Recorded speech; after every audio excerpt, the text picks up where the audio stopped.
आनंद आयो, भगवान के साथ रास में आनंद ही आता। बड़े प्रेम से भगवान ने महारास किया। उसके बाद धीरे धीरे जैसे ही नारद जी ने सोची कि अब कंस जब तक उपद्रव ना कर दे, पाप ना कर दे, तब तक इसको उद्धार कैसे होगी।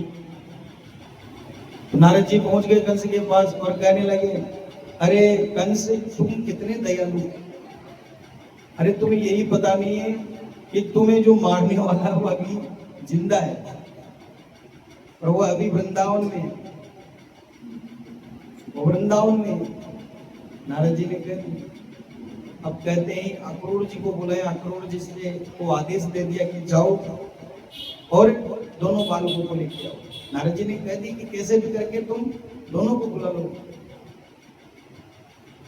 तो आयोजन किया कि मेले का आयोजन करते हैं। मेले के बहाने दोनों बालक आ जाएंगे और यहाँ पर मल्लशाला में दोनों को मरवा दूंगा। अपने मल्लों के द्वारा दोनों को मरवा दूंगा। इस प्रकार अक्रूर जी से कह, अक्रूर जी सोचने लगे कि देखो आज भगवान से पहली बार मिलेंगे, वो भी दयनीय स्थिति से, जाकर ऐसे कहेंगे, झूठ पाखंड कहेंगे। लेकिन कंस ने आदेश दिया, कंस ने अपने जो अपना रथ था वो भी अक्रूर जी को सौंप दिया कि जाओ इसमें जाओ। जैसे अक्रूर जी जाने लगे तो भगवान की छवि सफलता को निहारते अपनी झांकी में, अपने मन में निहारते हुए जाना था वृंदावन और पहुंच गए कहां, आगरा। बोलो राधे राधे। फिर ध्यान आयो, अरे राम राम राम, हम तो जा रहे थे वृंदावन में और पहुंच गए आगरा। वापस घुमाए, घुमाते ही जैसे ही भगवान को और बलराम जी को देखा, अरे कन्हैया ने स्वागत किया, अरे आओ आओ अक्रूर चाचा जी, बहुत दिनों में आए, मथुरा में सब कुशल मंगल है। तभी अक्रूर जी ने कहा कि प्रभु कैसी बातें कर रहे हो आप तो ऐसे पूछ रहे हो जैसे जो रोगी होता है, हॉस्पिटल में भर्ती हो, हॉस्पिटल में यदि कोई रोगी भर्ती हो और उसे जाकर कह रहे भैया हाल चाल सब ठीक है, इसी बात कर रहे हो आप। रोगी कंस के होते हुए कौन वहां पर सुखी रह सकता है? कोई नहीं रह सकता। सारा वृत्तांत सुना दिया। मेले को आयोजन, प्रभु कंस ने मेले को आयोजन रखा है और आपको मारने के उद्देश्य से रखा है। भगवान ने कहा ये बात मुझे कर दी, मेरी माता से मत कहना, नहीं तो वो मोहे भेजेगी नहीं, ध्यान रखिए। ठीक है, घर जैसे गए, स्वागत किया नंद बाबा ने स्वागत किया और बड़े प्रेम से सारी वृत्तांत सुनाया कि जो कंस है उसने मेले का आयोजन, मल्लशाला का नहीं बताया, मेले का आयोजन। अच्छा, मेलों को भारी आयोजन है। तभी नंद बाबा ने सारे ब्रज में दुआई लगा दी कि जो भी मेलो देखो चाहे वो सवेरे तैयार रह जाए महाराज, जो भी मेलो देखो चाहे वो सवेरे तैयार रह जाए। सब ब्रजवासी मेले के लिए जाने लगे और जैसे गोपियों को पता लगा तो गोपियों से कहने लगी, गोपियां कहने लगी अरे राम राम, हमारे जो प्रियतमा वो हमें छोड़ कर जाए। अवो विदाता स्तवन क्वचित दया संयोज्य मैत्रा प्रणयेन देना तांसाग्रदार्ता विनयंग पाठकम विक्रीडितं तेर्भगचेष्टितं मया। गोपियां कहने लगी ये अक्रूर नहीं, इसका नाम क्रूर होना चाहिए, इसका नाम अक्रूर नहीं। ये आज हमारी कन्या को लेकर जाए, हमारी प्राणनाथ को लेकर जाए, उनका नाम अक्रूर नहीं, क्रूर होना चाहिए। अरे कम से कम हम गोपी कहने लगी कि अब हमें कन्या छोड़कर जाएंगे, कम से कम उनकी हम अगुवानी तो कर लेते हैं। भगवान गोचारण के लिए जाते हैं, जब शाम को लौट कर आते हैं तो हम अगुवानी तो कर लेते हैं कम से कम। आज तो भगवान हमें छोड़कर गए। गोपियां विरह भाव से कह रही हैं। एक गोपी ने कहा मैं जाने नहीं दूंगी, कैसे जाएंगी? कि तू क्या कर लेगी, तू क्या कर लेगी भाई? गोपी ने कहा मैं रास्ते पर लेट जाऊंगी, रथ को आगे ही नहीं जाने दूंगी, तो कैसे जाएंगे? विविध भाव प्रकट किए गोपी। सवेरे जैसे ही कन्हैया माँ से कहने लगे तो माँ को कहते ही मैया ने मना कर दिया, तू कहीं नहीं जाएगा, तू कहीं नहीं जाएगा। अरे भैया परसों की तो बात है, परसों तो मैं वापस आ जाऊंगा, परसों की तो बात है, परसों तो वापस आ जाऊंगा। लेकिन नहीं, कहीं नहीं जाएगा, मैं एक क्षण तेरे बिना नहीं रह सकती, एक क्षण मैं तेरे बिना नहीं रह सकती। तो मेरी आंखों से ओझल नहीं, मैं नहीं जानेगी। मैया को बार बार समझाया, देख मैया मुझे जाने, मुझे जाने दो। कौन है मैया भेजे कि नहीं, कोई नहीं भेज सकती। अपने बेटे से जुदा कौन कर सकता? कोई नहीं, कोई नहीं हो सकती महाराज। जो माता पिता होते हैं ना, माता पिता, देखो ऐसे तो टाइम का अभाव है, थोड़ा सा ही बताऊंगा आपको। ये जो माता पिता होते हैं ना, इनका कर्ज कभी भी नहीं चुका सकते आप। जो मैया होती है 9 महीने, देखो स्त्री का कितना बड़ा त्याग होता है। जब उसका विवाह होता है, स्त्री का विवाह होता है, तो अपना गोत्र छोड़कर आपके गोत्र में आती है। कितना बड़ा त्याग करती है, आपके गोत्र में आती है।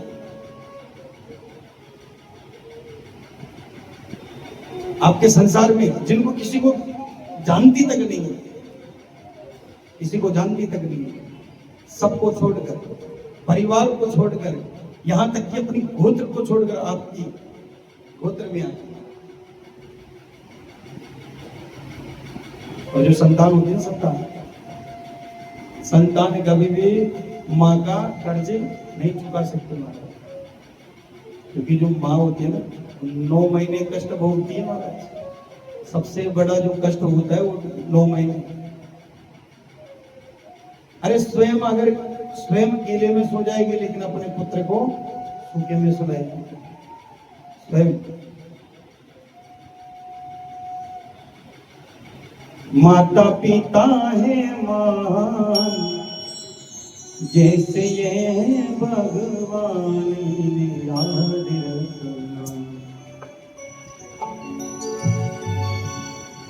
ये जो माता पिता है, इन्हें भगवान से ऊंचा दर्जा दिया है।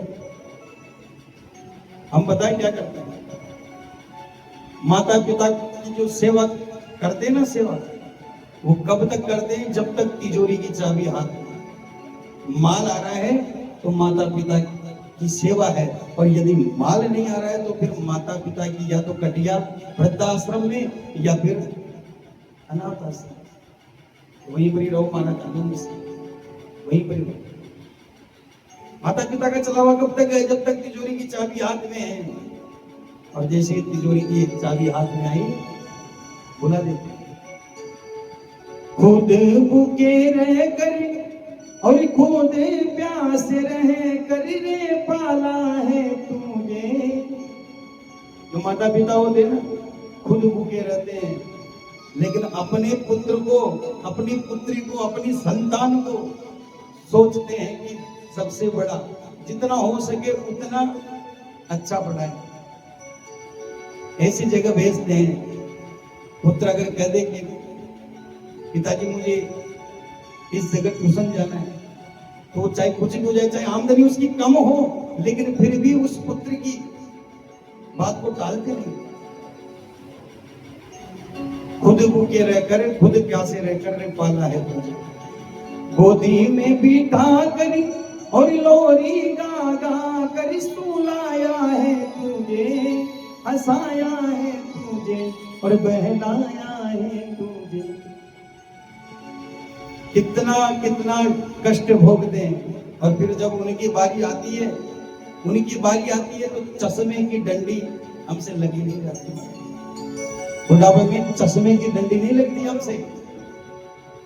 अब ये है लाचारी, अब ये है लाचार, ये है बूढ़े और बीमारी का ध्यान रखना। माता पिता है माँ, कितनी मुश्किलों से और कितनी आफतों से रे पाला है तुझे। चाहे कुछ भी हो जाए वाला, अगर थोड़ा सा भी कष्ट हो जाए तो मैया जो होती है ना, माता पिता, वह संसार से लड़ने लग जाए, संसार से लड़ने लग जाए। ऐसे माता पिता होते हैं, संसार से लड़ने लग जाए। खुद चाहे कुछ भी कर दे, दूसरे को नहीं करने देंगे कभी। इतनी लाचार होती है, इतना प्रेम करती है। और उसके बाद यदि हम उन माता पिता के हृदय को ठेस पहुंचाए, उनके दिल को दुखाए, तो धिक्कार है अपने जीवन में, धिक्कार है उस बेटे को जो अपने माता पिता के हृदय को दुखाता है, धिक्कार। इसलिए भगवान के मंदिरों की ढोक लगाते हैं। पुत्र के चाहना के लिए क्या पता कहां कहां जाते हैं महाराज, कि एक पुत्र हो जाए, एक पुत्री हो जाए, एक संतान हो जाए, और वही संतान आगे चलकर अगर दुर्व्यवहार करने लग जाए तो उन माता पिता पर क्या गुजरेंगे, ये सोच कर देखो। तो सर्वश्रेष्ठ एक ही बात कहूंगा प्रिय सज्जनों, कि जितना हो सके उतना माँ बाप का ख्याल रखें। सवेरे सवेरे उठे और माता पिता के श्री चरणों प्रणाम करें, उनकी आज्ञा का पालन करें, उनसे परामर्श लें। ये नहीं कि अरे तुम बुढ़े हो गए, तुम क्या परामर्श दोगे हमें। ये कलयुग है, और कलयुग में आसुरी वृत्ति चालू हो गई है, आसुरी वृत्ति चालू हो गई है। कलयुग के प्रभाव में मत पड़ो, किसी के बहकावे में मत पाओ, क्योंकि जो शंख होता है उसको जब बजाते हैं, जब भी बजता है, वैसे ही व्यक्ति होता है, वो भी शंख की तरह होता है। कान में जैसे ही भर देता है, फूंक मार देता है, तो वो वैसे ही चलने लगता है। तो किसी के बहकावे में मत आओ, अपने जो घर की स्त्री है वो किसी को मत दो क्या हमारे घर में ऐसे की, हमारे परिवार में ऐसा हो रहा है, हमारी बहू ने ऐसे किया, हमारी सास ने ऐसा किया। आपकी जो स्त्री है, आप दूसरे को पॉलिसी है, दूसरे को कहोगे तो वो जो तीसरा व्यक्ति होता है ना, वो आपका आनंद लेके जाएगा, वो आनंद लेगा। जाएगी किसकी? जाएगी अपने परिवार की। कल्याण की भावना सोचनी चाहिए, कल्याण की। मन में यदि कल्याण की भावना होगी तो सर्वश्रेष्ठ है परिवार। मन में कल्याण की भावना हो रहनी चाहिए। दो भाई है, दो भाई आपस में ऐसे सोचे कि मेरे घर में उजाला है तो मेरे भाई के भी घर में उजाला ही रहना चाहिए।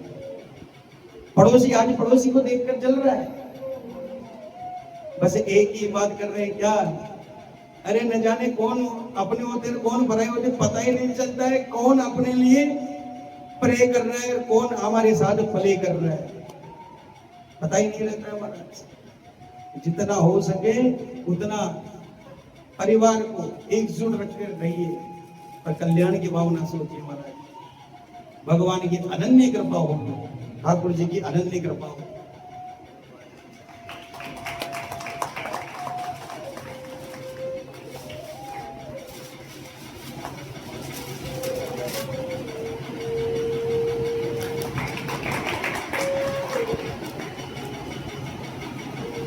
बोलिए भक्त वत्सल भगवान की। जितना हो सके उतना कल्याण की भावना सोचें, मन में, अपने मन में कल्याण की भावना सोचें। भगवान की अनन्य कृपा होती है। एक बार जोरदार ताली बजाएं। ये जो है हमारे कृष्णा जी हैं, दलित जी के सुपुत्र हैं महाराज। हाँ, जो भीष्म जी महाराज हैं, इनके साले हैं, इनके पुत्र हैं साहब। एक बार जोरदार ताली बजाएं। भगवान इनके परिवार पर खूब बरसे और इनके परिवार में भी हमने कथा की है साहब, बहुत ही अच्छा लगा। इनका व्यवहार भी बहुत अच्छा लगा और यहाँ पर भी आए तो पता ही नहीं चला महाराज की 6 दिन कैसे निकल गए। 6 दिन कैसे निकल गए पता ही नहीं रहा।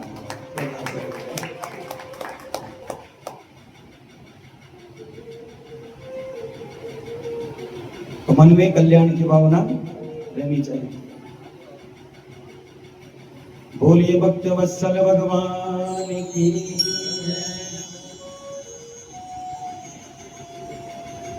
तो जितना हो सके उतना मन में कल्याण की भावना सोचें। मैं कह रहा हूं दादी के साथ उस पर अनन्य कृपा हो, उस पर अनन्य कृपा हो।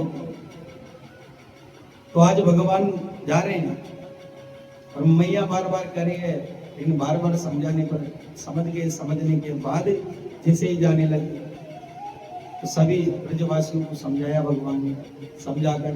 और जैसे ही वहां पर मथुरा गए, मथुरा जाने के बाद जितने भी थे सबके सब भगवान को देखने लगे। अरे पूतना मारने वालों, भगवान आ गए। सभी दर्शन कर रहे हैं भगवान के, अलग अलग भाव से भगवान के दर्शन कर रहे हैं। जैसे ही बाबा ने कहा, अरे कन्हैया बहुत विलंब कर दियो, क्या बताएं बाबा, क्या बताएं, अक्रूर जी ने लेट कर दियो। अच्छा बाबा, यदि आपकी कृपा है जाए तो मथुरा को मेलो देखें। अरे कन्हैया, यो अपनो वृंदावन ना है, यहाँ मथुरा की नगरी है, कंस मामा है उनकी नगरी है, तो भैया यो अपनो वृंदावन ना है। दाऊ भैया ने कहा, अरे बाबा आपकी कृपा है जाए तो मैं चले जाऊं साथ में। हाँ हाँ तू चले जा। और जैसे ही जाने लगे मेला देखने, तो ब्रजवासी भी साथ में जा रहे हैं, तो सभी भगवान का आदर कर रहे हैं। तभी ब्रजवासियों ने कहा, अरे कन्हैया ये सब सबरे जितने भी मथुरा वासी हैं, ये सबके सब तेरा इतना स्वागत क्यों कर रहे हैं भाई। कन्हैया ने कहा, अरे तुम्हें पता है यहाँ के जो राजा है वो हमारे मामा जी है। अरे दारी के तेने खबर ना दे, अरे पहले बता दियो वो तो नूतन पोशाक पहन के आते भैया, नई नई पोशाक पहन के आते। ऐसी पोशाक में तो पूरे भीख मंगा लग रहे हैं, नूतन पोशाक की व्यवस्था करो भाई। तभी आगे चलकर भगवान, एक कंस का धोबी था जो कंस के कपड़े धोकर लेके जा रहा था। पीछे से भगवान ने आवाज लगाई, अरे मामा जी। इसने सोची कि ये कौन सा भांजा आ गया भाई, हमारा कौन सा भांजा है। धोबी ने जैसे भगवान को देखा तो भला बुरा कहा, अरे हम वृंदावन वासी हैं।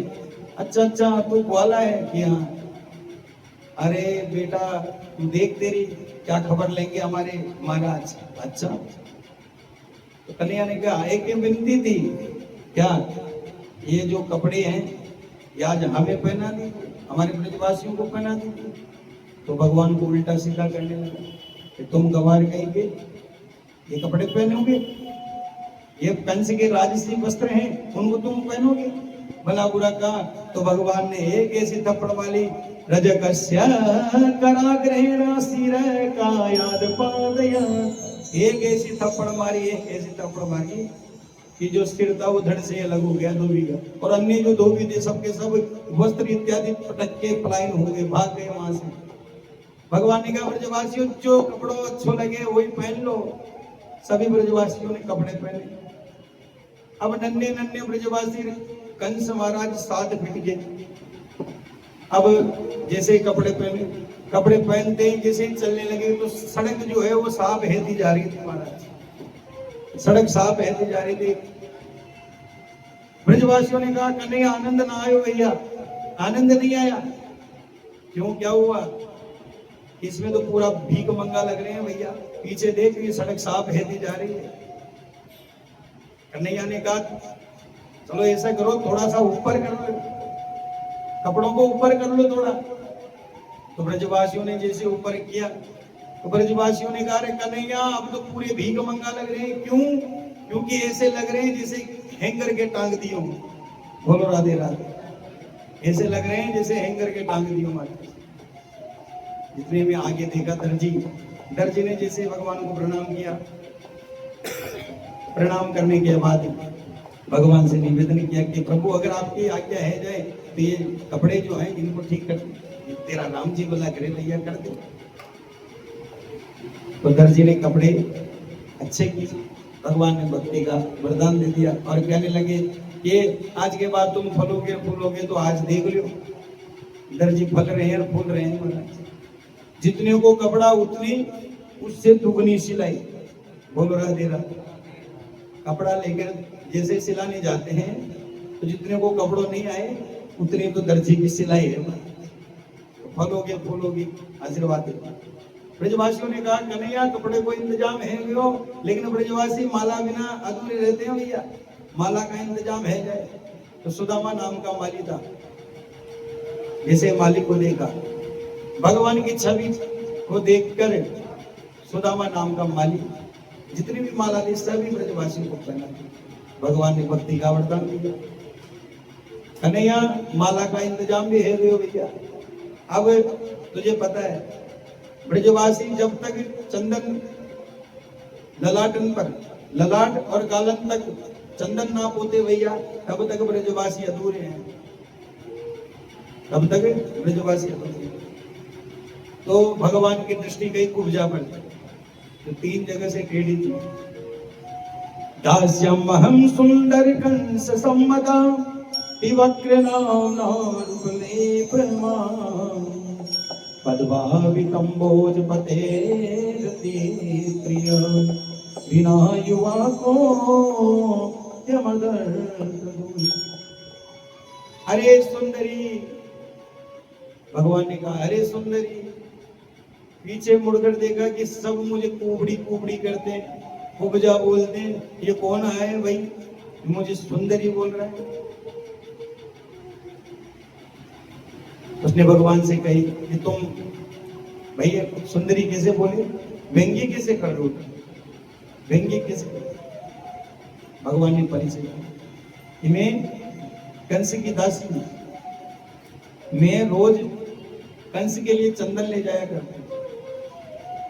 इस मथुरा नगरी में मेरा चंदन प्रसिद्ध है, स्वयं कंस लगाते हैं। भगवान ने कहा अच्छा हमारे मामा जो है वही लगे कंस, तुम ऐसे करो आज ये जो चंदन है हमारे ब्रजवासियों के लगा दो। तो भगवान की चपलता को देखकर वो बावड़ी से गई और सारा का सारा चंदन ब्रजवासियों के लगा दिया। भगवान के जैसे लगाया, भगवान ने सोचा कि अब पारितोषिक देना चाहिए, इसे पुरस्कार देना चाहिए। तो भगवान ने क्या किया, उसके पैर के अंगूठे को अपने पैर के अंगूठे से दबाया। इधर दाऊ भैया ने कहा अरे कन्हैया यो अपनो वृंदावन ना है, यो मथुरा की कंस की नगरी है। तो दाऊ भैया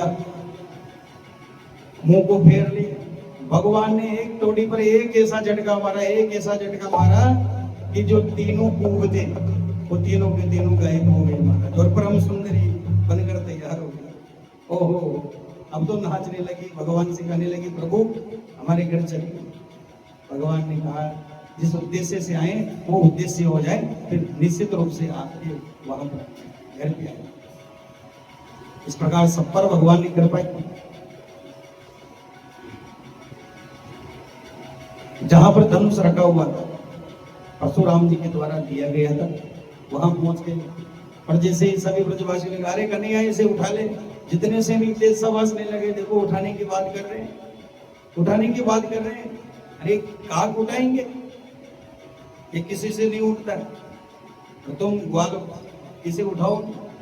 ब्रजवासियों ने कहा अरे कन्हैया ये तो नाक को सवाल है कोई भैया, उठाई ले। कन्हैया ने एक ही वाम हस्त से धनुष को उठा दिया और प्रत्यंचा चढ़ा दी और बीच में से भग्न कर दिया। भग्न करते ही इतने भी सैनिक थे सबके सब पलायन हो गए। कंस के पास गए कि महाराज गजब है, धनुष भग्न हो गए। और जैसे ही कहा तो अब धड़कने तेज हो गए कंस की, क्योंकि वरदान था कि जो इस धनुष को तोड़ देगा वो तुझे छोड़ने वाला नहीं। बोलो राधे राधे। क्या अब हमारी कोई गारंटी नहीं है भाई। दूसरे दिन मलसाना की तरफ जा रहे थे, ऐरावत नाम का हाथी कुबलिया पीठ हाथी लेकर उसे मदिरा पान कराकर भगवान को मारने के उद्देश्य से खड़ा कर रखा। और जैसे ही भगवान को देखा तो भगवान की तरफ दौड़ पड़ा तो भगवान ने सहजता से उसे चक्कर घन्नी की तरह घुमा दिया, महाराज चक्कर घन्नी की तरह घुमा दिया और उसका प्राणांत हुआ। दोनों दांत उखाड़ लिए, एक एक दांत दोनों भैयाओं ने लिए और भैयाओं ने लेकर और जैसे ही मल्लशाला में आए तो जैसे सबने देखा कि भगवान को, तो सब आश्चर्यचकित हो गए। मल्लानां सति नृणां नरवण स्तृणां विस्मरो मूर्तिमानः गोपानां स्वजनो सतां सितिभुजां तास्तास्वपित्रोऽसिषो मृत्युर्भोजपतेर्विराड विदुषां तत्त्वं परमो योगिनां वृष्णीनां परदेवतेति विदितो रंगं गतः साग्रजा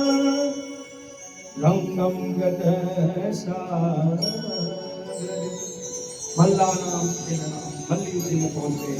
सबने अलग अलग दृश्य देखा।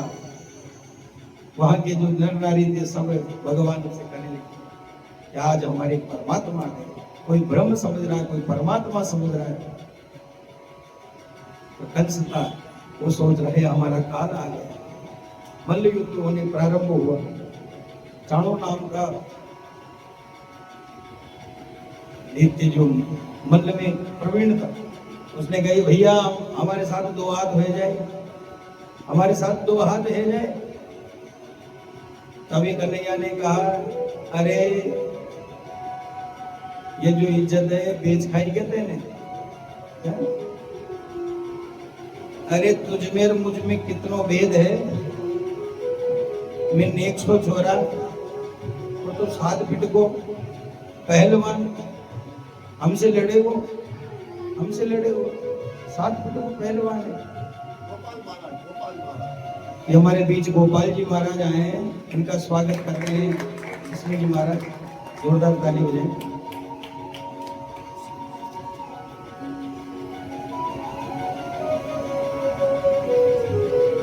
बोलिए भक्त वत्सल भगवान की। तो कहने लगे भैया सारी जो इज्जत है वो बेच खाई कहते हैं। अरे युद्ध होता है बराबर के बीच में होता है, तो मेरे साथ युद्ध करें।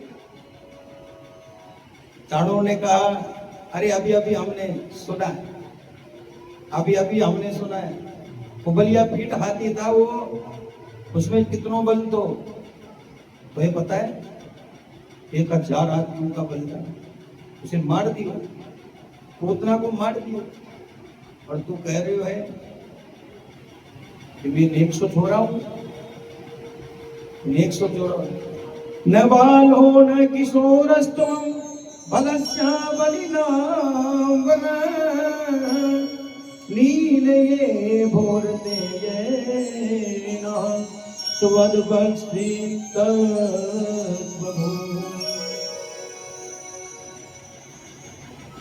न बालो न किशोरस्त्वं। अरे ना तो तुम बालक हो ना किशोर हो, अभी अभी बल देखा है तुम, और तुम कह रहे हो कि मैं बल में कम हूं। मल्ल युद्ध प्रारंभ हुआ। मल्ल युद्ध प्रारंभ होते ही कंस ऊपर से इशारा कर रहा है, अरे मार मार मुक्का मार। और जैसे मुक्का मार दिया, भगवान ने कहा अरे भैया मल्ल युद्ध हो रहा है, मुक्केबाजी है रही है, हैं? ये मुक्केबाजी है रही है भैया। ऐसे भगवान को ऐसा मुक्का मारा कि जैसे मद वाले हाथी ने पुष्प फेंक कर मार दी। ऐसा लगे। भगवान ने कहा अरे मुक्केबाजी है रही है भैया, अब तो हमारी थप्पड़ खा के देकर भगवान ने एक ऐसी थप्पड़ मारी, एक ऐसी थप्पड़ मारी कि जो चाणूर था वो चटनी चाटते रह गया महाराज। धीरे धीरे जितने भी मल्ल युद्ध के लिए आए थे, तोसल इत्यादि, सबको भगवान ने मार गिराया। और सभी को मारने के बाद अब जो कंस था वो भयभीत हो गया, कहने लगा मारो कूटो। ऊपर से जोर से कहने लगा बंदी बना लो इनको, इन दुष्टों को, इनको नहीं छोड़ूंगा, इनके बाप को नहीं छोड़ूंगा और अपने बाप को भी नहीं छोड़ूंगा। बोलो राधे राधे। भगवान ने सोची इसकी जो मति है वो तो भ्रष्ट है ही नहीं, इसकी जो मति है वो तो भ्रष्ट है ही। भगवान तुरंत पहुंचते सिंहासन, और सिंहासन पर पहुंचने के बाद कंस के केस पकड़े। भगवान ने कंस के केस पकड़े, केस पकड़ के और भगवान ने कहा कुछ याद आया तुम्हें कछु याद आयो? तुमने भी तो मेरी देवकी मैया के केस पकड़े। आज भगवान ने केस पकड़े और एक ऐसा झटका मारा, एक ऐसा झटका मारा कि सिंहासन से गिरता हुआ नीचे आया। भगवान सिंहासन से कूद पड़े, इसकी छाती पर कूदे और कूदने के बाद इसको गले को दबाना प्रारंभ किया। प्रियतम के संयुक्त किरीटो रंग तुझमा नाचलम दापते वेवाइवा देवस्पति। त्राहिमाम करते हुए कंस मृत्यु को प्राप्त हुआ। कंस मृत्यु को प्राप्त हुआ। बोलिए कंस मर्दन भगवान की। कंस को जैसे हमारे अन्य जो इनके भाई थे सबको भगवान ने ठिकाने लगाया। ठिकाने लगाते ही अस्थि प्राप्ति, जो कंस की जो पत्नियां थी अस्थि प्राप्ति, वो रोती हुई आई। भगवान ने शोक को दूर किया। वह अपने पिता के पास गई, जरासंध के पास गई। मातरा पितरम वृद्धा भरियाना सुतम शिशुम गुरुम विप्रम प्रपन्नास्मो कल्पयो ज्योतिना कल्पयो